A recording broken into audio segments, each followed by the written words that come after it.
In our last video, you saw how easy it was to take in streams of data from different sources. In this video, we'll look at contextualizing and analyzing the incoming data streams to look for situations of interest. We'll start with the CDC collector, which retrieves the current week's hospitalization reports in each jurisdiction. We'll want to save this data locally so we don't have to hit the API every time we want to contextualize the information. So we'll add a save to type pattern so we can store data in our CDC data collection type.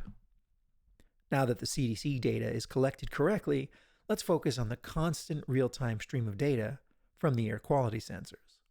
We'll add a split pattern to make sure each individual device runs its own analytics.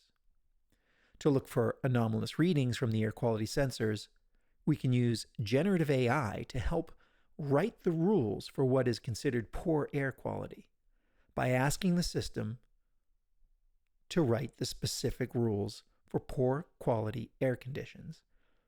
We can, of course, override these rules with our own scoring from machine learning or even hard-coded rules.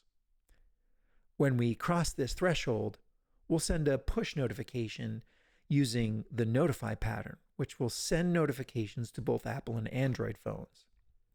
You can see we're immediately getting notifications on the devices when the air quality rule is triggered.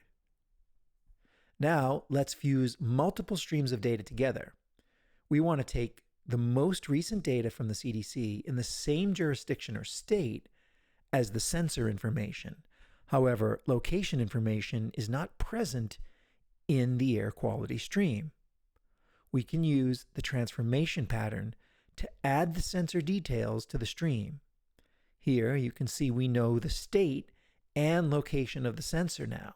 And next, we can enrich the stream with the CDC data by recalling the last data point from the collection in the correct jurisdiction.